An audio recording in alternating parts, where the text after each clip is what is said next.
Hello. Today I'm stopping by to talk about one of my favorite topics, which is meditation. There's a certain type of meditation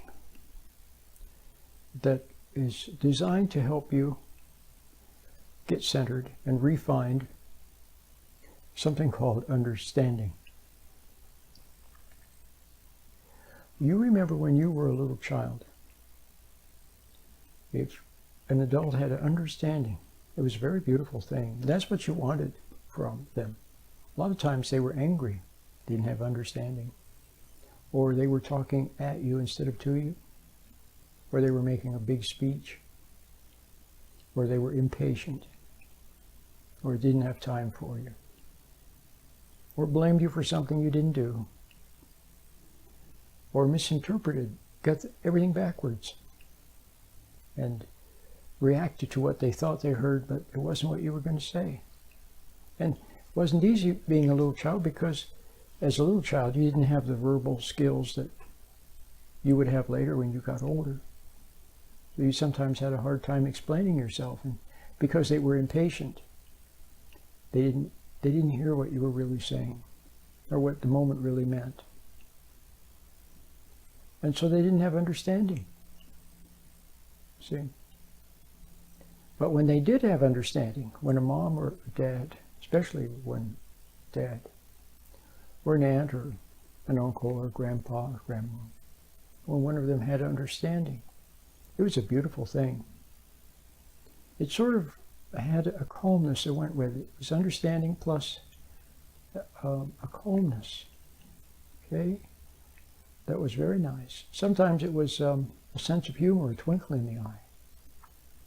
Now, when parents had understanding, or an aunt or a grandma or grandpa, when one of them had understanding, sometimes they could be stern.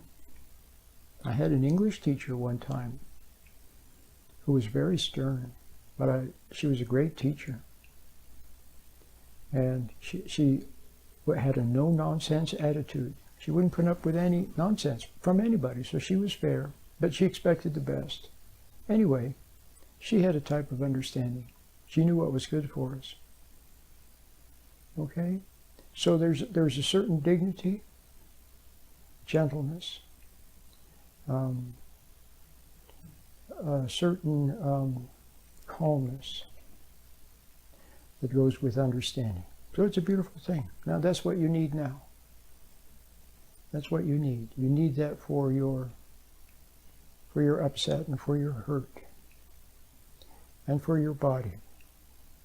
Your body, you know, has been abused because you've been rushing around, you've been angry, you've been upset, you've been tense and nervous. You may have even gone for some kind of treatments, and sometimes they were very harsh, very harsh. So your body needs understanding. You need understanding. And people around you need, everyone needs understanding. And if you happen to be a parent, or a husband or a wife, especially if you're a parent, then you should have understanding for your children. After all, they're just little children. You're the one that should have understanding. But you don't have it. You don't have it for yourself, and you don't have it for anyone else. Okay?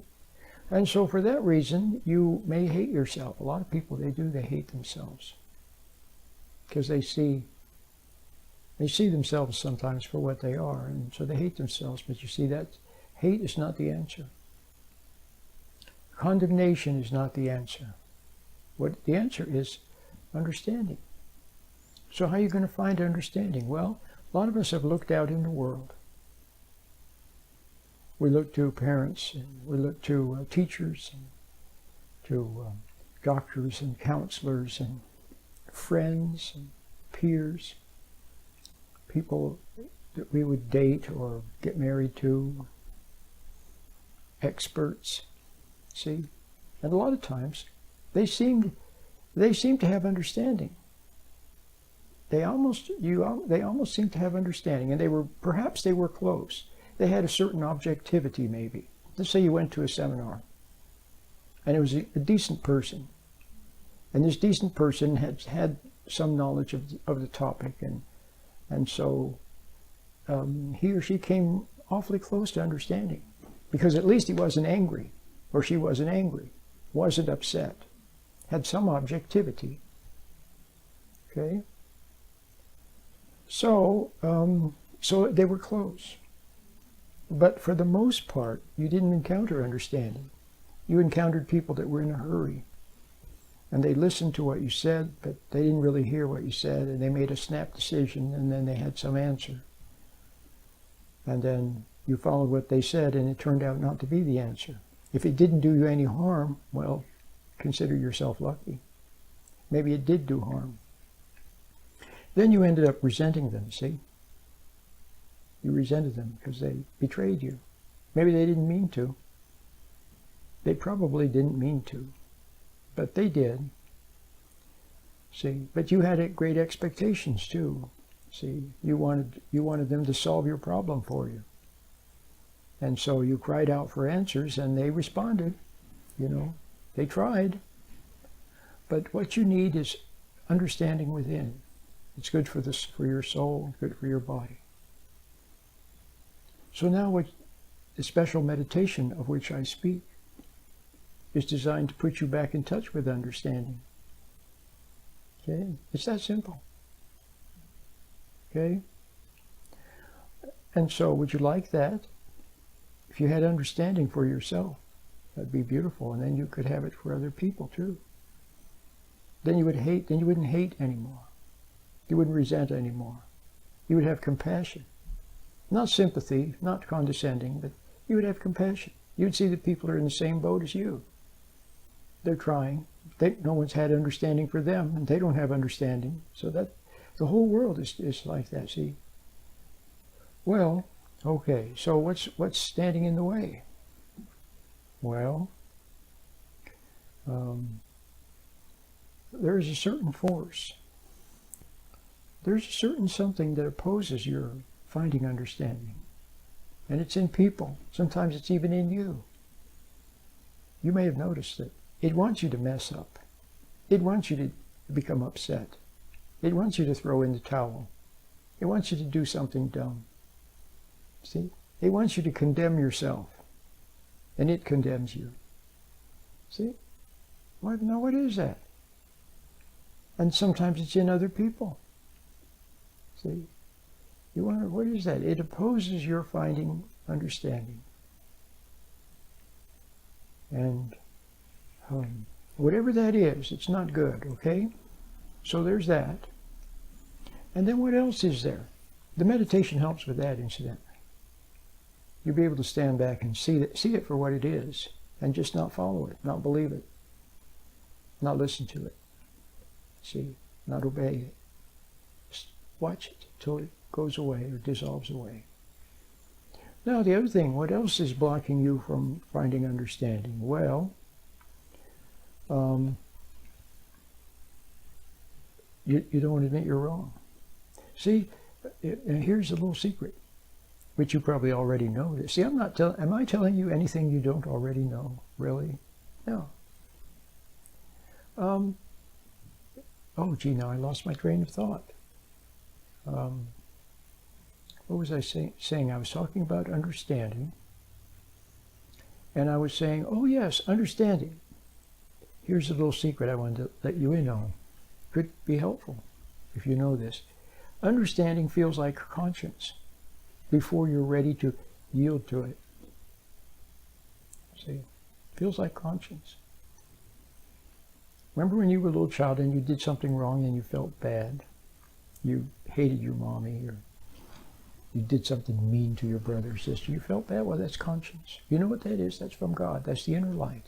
That's the source of understanding. See?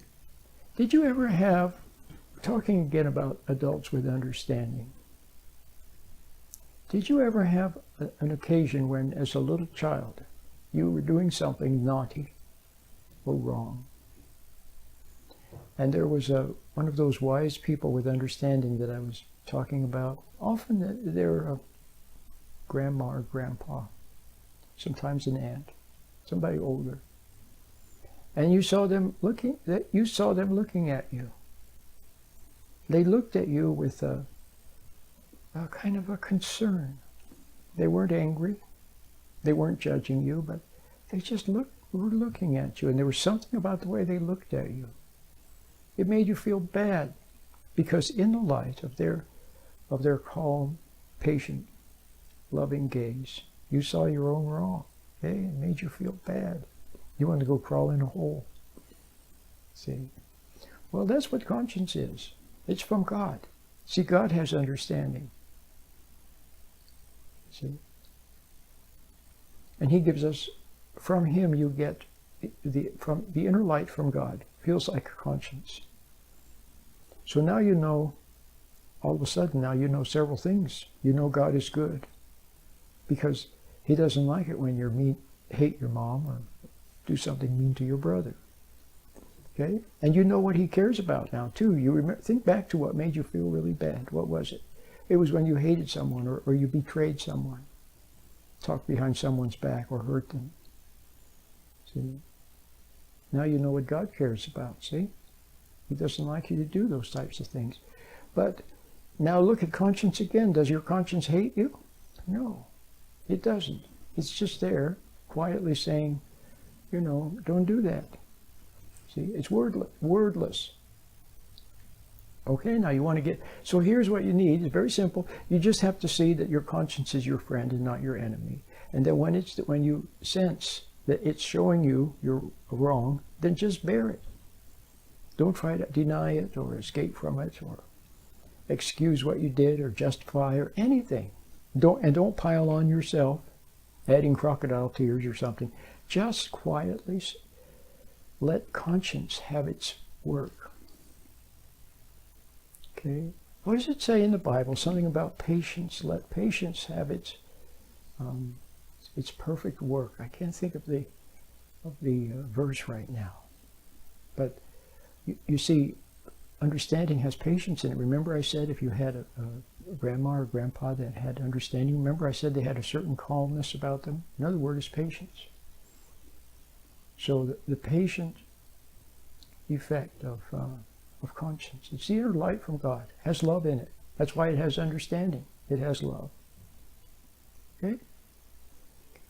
Now what else do you need to know? Well, you need to know that right now you're probably lost in thinking all the time. Lost in worrying, lost in thinking about what happened, lost in planning and scheming and striving and struggling and all that kind of stuff, see? Emotions. Mostly, though, you're lost between your two ears. So in order to refine understanding, you have to get out of thinking. So you can be in touch with understanding again. So the meditation helps with that. It helps you to stand back from thinking. You're not stopping thinking or anything like that. It's just standing back so you're not lost in it. You know how you get lost in thinking when you're driving along on the freeway and you go right past the exit you should have taken? You were so lost in thought? Okay, well that's what I'm alluding to, okay? So where was I? I was talking about something. Yeah, okay. And you also need to know that you're in the habit of concentrating too hard. See, people have always told you to concentrate, focus, study, try, okay? But when you try really hard, or you focus, or you concentrate really hard, it tends to put you into a little hypnotic trance. You can get lost in that, see. And then you're just totally you're captured by something, captured by some idea or some thought or something you're doing. Okay, so you need to learn how to defocus. See, instead of concentrating, defocus, stand back, get the big picture. Okay, and you need to learn how to relax and not try. See, you're so used to trying. You only know two things. You know, trying, struggling, striving, and then fatigue and tired and frustration. That's what you know, either of those extremes. And when you're so tired from striving and struggling and so frustrated, then you throw in the towel and give up and don't do anything. But that's not what I'm talking about. Neither of those extremes. Neither struggling, striving, and getting frustrated, nor giving up and just sitting around doing nothing. It's different than that. It's kind of like calmly being there. Okay?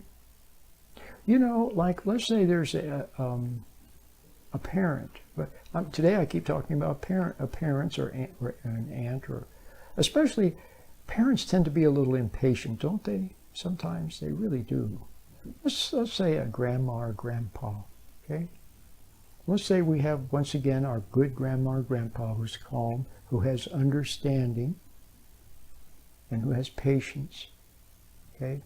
So there's this good grandma or grandpa watching the little children play, okay? And so, do you see how their calm presence has a good effect on everything?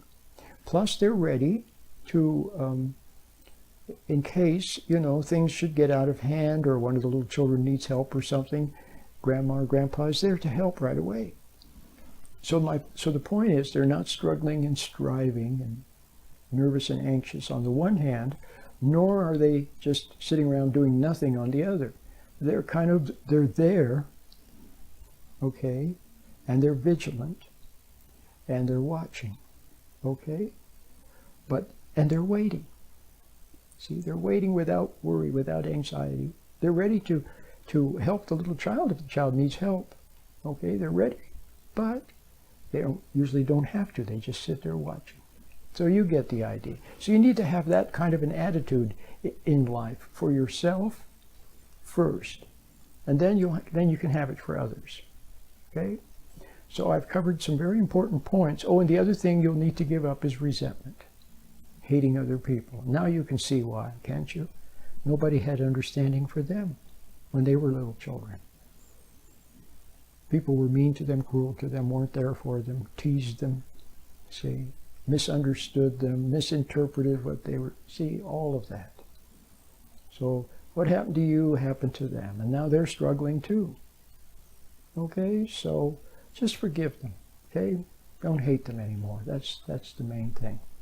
And then you'll be ready to get in touch with your intuition, the inner light from God.